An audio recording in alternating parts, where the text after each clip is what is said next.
नमस्कार, प्रणाम and good morning. स्वागत है आप सभी का मेरे यूट्यूब चैनल बिहेवियर एजुकेशन उपकार पे। तो हमारा हिंदी साहित्य का पार्ट पहला अर्थात भाग फर्स्ट हमारा क्या हो गया था, समाप्त। आज चर्चा करेंगे भाग 2 के बारे में। भाग 2 आज हमारा प्रारंभ होगा। भाग 1 में हमने कितने 50 प्रश्न लिए थे, VIMP अर्थात अर्धशतक लगाया था। आज हम लगाने वाले हैं पार्ट 2 में शतक लगाएंगे, जिसमें 50 से लेके 100 क्वेश्चंस कंप्लीट करेंगे। आगामी आने वाली परीक्षाओं की दृष्टि से VIMP लड्डू रामबाण या कहीं न कहीं परीक्षा केंद्र में आपके लिए ब्रह्मास्त्र के रूप में कारगर होंगे। तो आइए प्रारंभ करते हैं आज की श्रृंखला। उससे पहले आप एक सकारात्मक, एक पॉजिटिव एनर्जी के साथ जुड़ जाइए, तब हम प्रारंभ करते हैं। कॉपी एंड कलम उठा लीजिए, क्योंकि आपके बनाए हुए नोट्स ही आपके लिए कारगर साबित होंगे। प्रश्न 51 है आपका, कवि कालिदास की अभिज्ञान शाकुंतलम का हिंदी अनुवाद किसने किया। देखो, कवि कालिदास का नाम सुनते ही आपके मन में इनके बारे में एक स्मृति बन गई होगी कि बहुत ही जड़ मूर्ख व्यक्तियों में कालिदास का क्या आता था, नाम आता था। ठीक है, जैसे मैं आपको बता दूं, ये पेड़ है तो कालिदास इधर बैठा करते थे, ये कालिदास बैठे हैं और इधर से टहनी को काटते थे। इतने जड़ मूर्ख व्यक्ति थे। लेकिन इतने जड़ मूर्ख व्यक्ति, इतने बड़े बड़े महाकाव्य, महाखंड, अभिज्ञान शाकुंतलम, कुमार संभवम, ऋतु संहार, मेघदूतम जैसी रचनाएं इन्होंने कर डाली। कैसे की? क्योंकि इनके मन में लगन थी, एक वो करने का जज्बा था जो ये करना चाहते थे। ठीक है, क्योंकि समय, परिस्थिति और मेहनत, लगन क्या करते हैं, मनुष्य को बहुत ही अधिक आगे बढ़ा देता है। ठीक है, तो प्रश्न 51 वही है, कवि कालिदास की अभिज्ञान शाकुंतलम का हिंदी अनुवाद किसने किया। तो राजा लक्ष्मण सिंह ने क्या किया, कवि कालिदास की अभिज्ञान शाकुंतलम का हिंदी अनुवाद किया। अगर बात करें इनके द्वारा यह कहाँ लिखा गया था, तो मैंने आपको बताया था कि केदारखंड के मालिनी नदी के तट पर एक आश्रम था। कौन सा आश्रम था? कर्णाश्रम था। ठीक है, वहां इनके द्वारा अभिज्ञान शाकुंतलम रचा गया था। ठीक है, याद रखना। क्वेश्चन 52 आपका इस प्रकार है, कस्तूरी कुंडल बसे किसकी आत्मकथा है। तो मैत्रेयी पुष्पा की क्या है, आत्मकथा है कस्तूरी कुंडल बसे। प्रश्न नंबर 53 है, कादंबरी के लेखक कौन है। तो कादंबरी के लेखक कौन है, बाण भट्ट हैं। जितने भी प्रश्न हैं सभी आपके लिए लड्डू एवं ब्रह्मास्त्र साबित होंगे, सभी पे 5 स्टार लगाते हुए चलना है। क्वेश्चन नेक्स्ट है 54 कि कामायनी किस प्रकार का ग्रंथ है। तो महाकाव्य है। ठीक है, तो महाकाव्य क्या है, कामायनी है। किसके द्वारा रचित है, मुझे बताओ किसके द्वारा रचित है। जो काव्य है कामायनी किसके द्वारा रचित है, बताओ।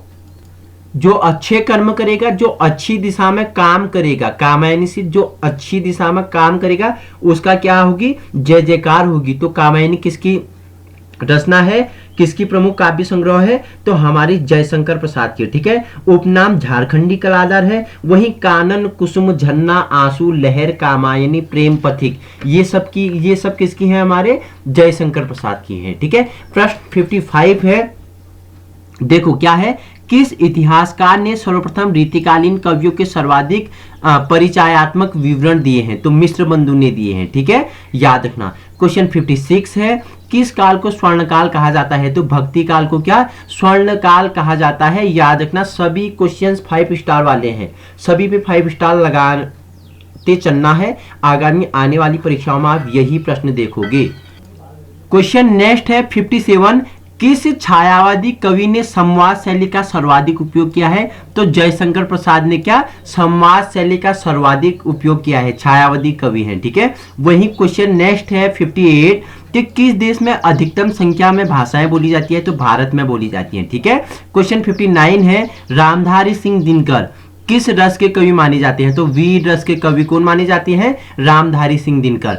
किस रचना के लिए इन्हें ज्ञानपीठ पुरस्कार दिया गया था। तो उर्वशी कहां बसी, दिल में बसी। किसके, रामधारी सिंह दिनकर के दिल में बस गई उर्वशी, और इन्हें ज्ञानपीठ पुरस्कार से नवाजा गया उर्वशी पर। ठीक है, क्वेश्चन 60 है, रामधारी सिंह दिनकर को किस रचना के लिए ज्ञानपीठ पुरस्कार मिला था? देखो मैंने पहले बता दिया, उसके बाद मैंने आपके लिए क्वेश्चन भी ऐड कर दिया, ठीक है।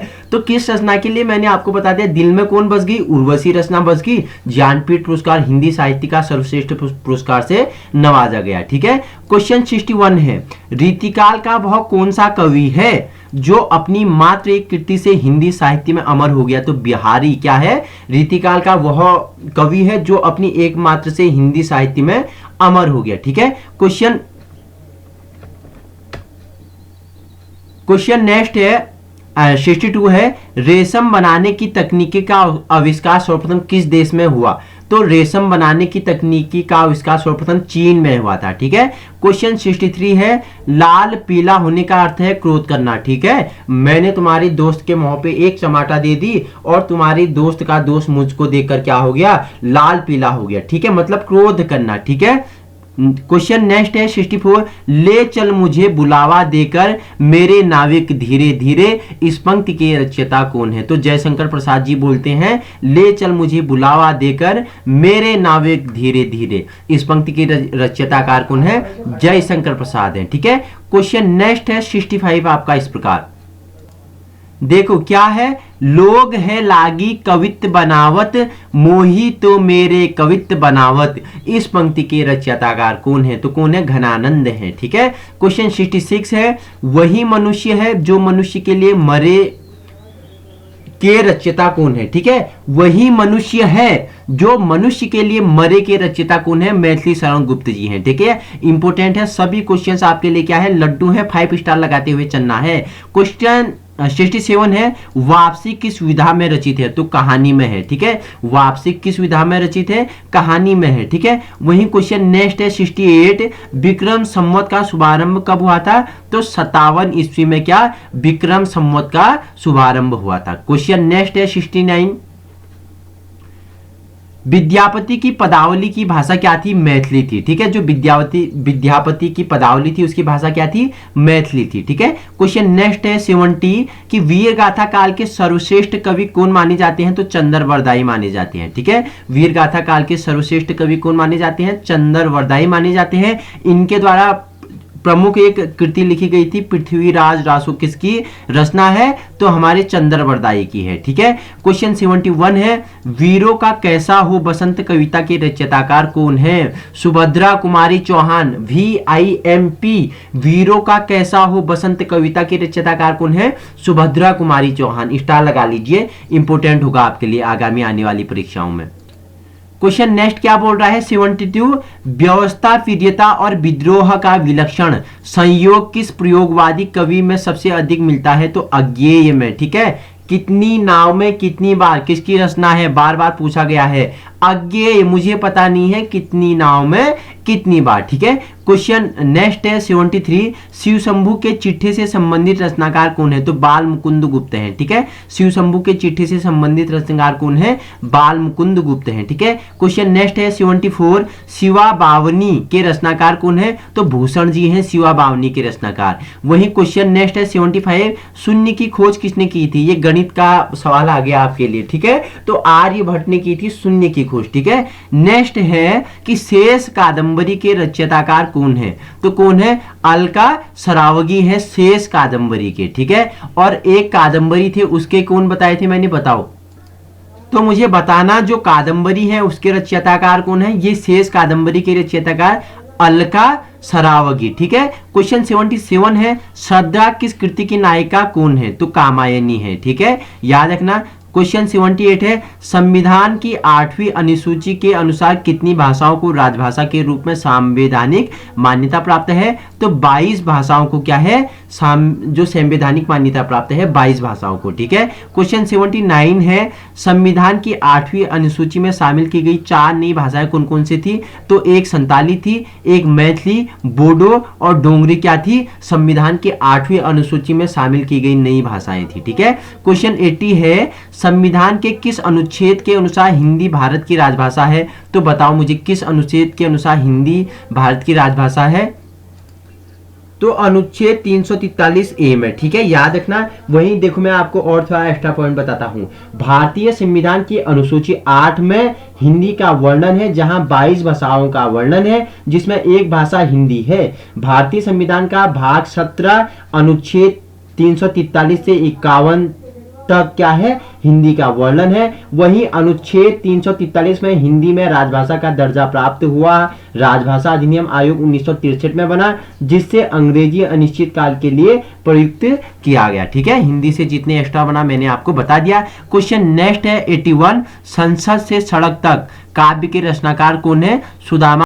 तो 5 स्टार लगा लेना। संसद से सड़क तक जो काव्य है, इसके रचनाकार कौन है? सुदामा पांडेय धूमिल है। ठीक है, क्वेश्चन 82 है, संस्कृत में सर्वाधिक प्रभावित द्रविड़ भाषा कौन सी है? तो तेलुगु है। क्वेश्चन नेक्स्ट है 83, संस्कृति के 4 अध्याय किसकी रचना है? तो किसकी है? मैंने आपको बताया था किसकी थी। मैंने बताया था कुरुक्षेत्र में जो रश्मि रथी थी वो उर्वशी का इंतजार कर रही थी हुंकार भरकर। क्यों? क्योंकि संस्कृति के 4 अध्याय पढ़ने थे। कौन आ रहे थे संस्कृति के 4 अध्याय पढ़ाने?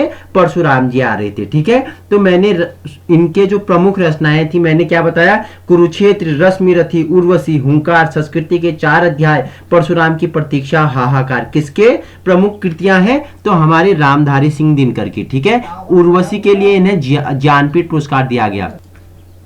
तो स्टार लगा लीजिए। संस्कृति के 4 अध्याय किसकी रचना है? रामधारी सिंह दिनकर की। ठीक है, क्वेश्चन 84 है, सखी वे मुझसे कह कर जाते, इस पंक्तियों के रचयिताकार कौन है? तो कौन है रचयिताकार? मैथिली शरण गुप्त है। ठीक है, क्वेश्चन 85 है, सबसे पहले अपनी आत्मकथा हिंदी में किसने लिखी? तो राजेंद्र प्रसाद ने। ठीक है, भारत देश के प्रथम राष्ट्रपति, ठीक है, डॉक्टर राजेंद्र प्रसाद ने क्या सबसे पहले अपनी आत्मकथा हिंदी में लिखी थी। ठीक है, वही क्वेश्चन नेक्स्ट है 86, सर्वप्रथम किस आलोचक ने अपने किस ग्रंथ में देव बड़े हैं कि बिहारी विवाद को जन्म दिया था? तो मिश्र बंधु ने। ठीक है, हिंदी के नवरत्न के रूप में जाना जाता है। इन्होंने क्या बोल दिया? देव बड़े हैं कि बिहारी। ठीक है, ये विवाद को जन्म किसने दिया? मिश्र बंधु ने दिया। ठीक है, क्वेश्चन नेक्स्ट है 87, सर्वप्रथम किस विदेशी यात्री ने भारत की यात्रा की थी? तो फाहियान ने क्या की थी? सर्वप्रथम भारत की यात्रा की थी। ठीक है, क्वेश्चन नेक्स्ट है 88, सर्वप्रथम भारत को इंडिया किसने कहा था? तो किसने? यूनान वासियों ने सर्वप्रथम भारत को इंडिया कहा था। ठीक है, क्वेश्चन 89 है, सर्वप्रथम भारतवर्ष का जिक्र किस अभिलेखों में मिलता है? तो हाथी गुम्फा अभिलेखों में सर्वप्रथम भारतवर्ष का जिक्र मिलता है। ठीक है, क्वेश्चन 90 है, साच बराबर तप नहीं, झूठ बराबर पाप, इस पंक्ति के रचयिताकार कौन है? कबीर है। मतलब सच्चाई के बराबर कोई बड़ी तपस्या नहीं है और झूठ के बराबर कोई बड़ा पाप नहीं है। ठीक है, सच्चाई के बराबर कोई बड़ा तपस्या नहीं है और झूठ से बड़ा कोई पाप नहीं है। ये पंक्ति के रचयिताकार कौन है? कबीर हैं। क्वेश्चन 91 है, साहित्यकार अज्ञेय जी का पूरा नाम क्या था? तो सचिनानंद हीरानंद वात्स्यायन अज्ञेय इनका क्या था? पूरा नाम था। ठीक है, क्वेश्चन 92 है, सिंधु सभ्यता के लोग किस क्षेत्र के निवासी थे? तो भूमध्य सागरीय क्षेत्र के निवासी थे सिंधु घाटी सभ्यता के लोग। ठीक है, अगर सिंधु घाटी के बारे में अत्यधिक जानना है तो हिस्ट्री वाली प्लेलिस्ट में आप इनके बारे में जान सकते हो। ठीक है, कि हड़प्पा कालीन की कहानी, सिंधु घाटी सभ्यता, ठीक है, राखलदास बनर्जी हो गए और वहीं दयाराम साहनी हो गए। ठीक है, इनके बारे में आप जान सकते हो वहां जाके। ठीक है, क्वेश्चन 93 है, सिकंदर का सेनापति कौन था? तो सेल्यूकस निकेटर इनका सेनापति था। ठीक है, क्वेश्चन नेक्स्ट है 94, सिकंदर किसका शिष्य था? तो अरस्तु का शिष्य था। ठीक है, क्वेश्चन 95 है, सिद्धों की उद्गृत रचनाओं की काव्य भाषा क्या है? तो देश भाषा मिश्रित अभ्रंश अर्थात पुरानी हिंदी है। ठीक है, क्वेश्चन 96 है, सुंदर परम किशोर वैक्रम चंचल नयल विशाला करमुल्ली सिरमोर पंख पीतांबर उर बनमाला, ये पंक्तियां किस रचनाकार की हैं? तो सूरदास जी की हैं। ठीक है, क्वेश्चन 97 है, सुभाषित तलीवल्ली के लेखक कौन है? तो मयूर जी हैं। ठीक है, क्वेश्चन 98 है, सुदर्शन झील का पुनरुद्धार किसने करवाया था? तो स्कंद गुप्त ने करवाया था। ठीक है, क्वेश्चन 99 है, सुहाग के नुपुर के रचयिताकार कौन है? अमृतलाल नागर जी हैं सुहाग के नुपुर के रचयिताकार। वही अंतिम क्वेश्चन है, हम शतक लगाने वाले हैं। ठीक है, एक सकारात्मक ऊर्जा के साथ हमने शतक लगा लिया। सूरदास के गुरु कौन थे? तो सूरदास के गुरु है हमारे वल्लभाचार्य। ठीक है, हिंदी साहित्य का पार्ट 2 हमारे कंप्लीट हो गए हैं। हमने पार्ट 1 में अर्धशतक कंप्लीट किया, पार्ट 2 में सतर्क कर लिया, जो आगामी आने वाली परीक्षाओं की दृष्टि से आपके लिए लड्डू साबित होंगे, कहीं न कहीं रामबाण, कहीं न कहीं आपके लिए क्या ब्रह्मास्त्र के रूप में कारगर होंगे। अगर आपको इसी प्रकार की वीडियो चाहिए तो आप हमारे यूट्यूब चैनल पे आ सकते हो, बिहेवियर एजुकेशन उपकार पे क्या कर सकते हो, विजिट कर सकते हो। हमारा उद्देश्य क्या है, आपको व्यवहारिक शिक्षा प्रदान करना। वहीं आप हमारे फेसबुक ग्रुप बिहेवियर एजुकेशन उपकार फेसबुक में सर्च कर सकते हो, वहां भी हमारा क्या है फेसबुक ग्रुप का पेज है, जहां आपको इसके फोटोज मिल जाते हैं और डेली करंट अफेयर मिल जाता है, और आने वाली एग्जाम की दृष्टि से जो महत्वपूर्ण नोटिफिकेशंस होते हैं उनके बारे में वहां पे डिस्कस होती है। तो तब तक के लिए थैंक यू। इसका नेक्स्ट पार्ट जल्द आपके लिए मेरे यूट्यूब चैनल पर अवेलेबल होगा।